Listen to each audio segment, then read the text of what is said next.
Today, the CoronaCast is going to be looking back at January 2020, the beginning of 2020. The United Nations declared 2020 the International Year of Plant Health. Well, I can say it definitely was not the International Year of Human Health. It's an odd thing that they name years at the beginning of a year. Why don't you declare it at the end of the year? It would be like voting for the Oscars before watching the movies. If you look at the Chinese calendar, it was Year of the Rat, which I think is a little bit closer if you change the R for a B. Year of the Bat. Though, of course, bat soup did not cause the coronavirus. But it was so embraced by popular imagination that they're stuck with it, right? Bats are stuck with it. I'm sorry, bats. You can say what you want. You can sue us for defamation of character, but you are stuck with the blame. Next up, of course, the moment which defined this year.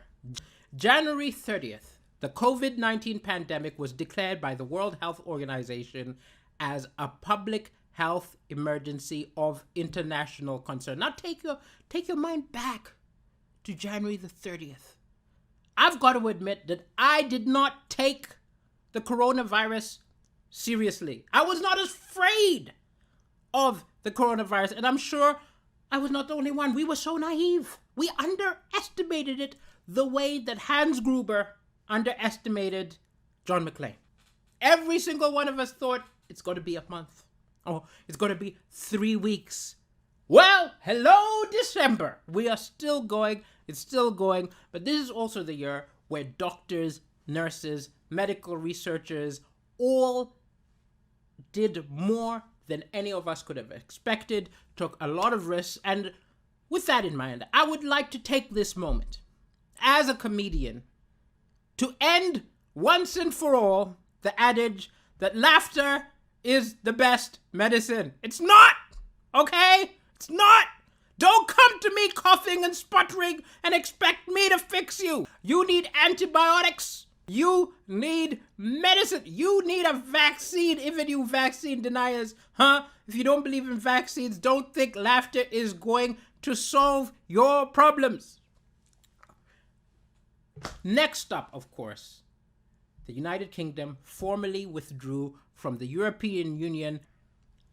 They formally announced that they're withdrawing, but the UK hasn't actually left the European Union yet. It's still negotiating. It's like that drunk friend of yours at a party who at 1 p.m. says, "Oh, I gotta get home. I gotta get home," and then spends the next hour and a half talking to everybody, saying goodbye and going into little anecdotes and hugging everybody. So, of course, as this is the year of the plague, no hugs! In January, there was a tragic shooting at the Naval Air Station in Pensacola. And Apple said that it was helping the authorities, but it refused to unlock the phones. There have been a couple of cases where people have been suspected of terrorist activity, etc. And in each of the cases, Apple has refused to unlock the phones for authorities because they feel that it opens a slippery slope because governments possibly, which they disagree with more, could equally ask them to unlock people's phones, right? This, of course, created a huge surge in Apple sales with every person who has got something to hide. People who have got websites they visit, people who are having affairs, all realize that I need to be on Apple. Now, I coincidentally happened to get an iPad in January 2020, but that's not because I have anything to hide. I'm an open...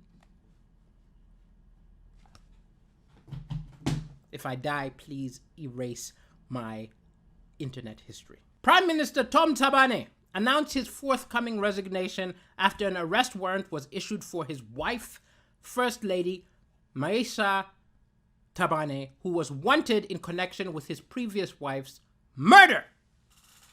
I gotta tell you, you need to look into this story. If you had not heard of this story, it has got everything you want in a soap opera. It's got intrigue, it's got murder.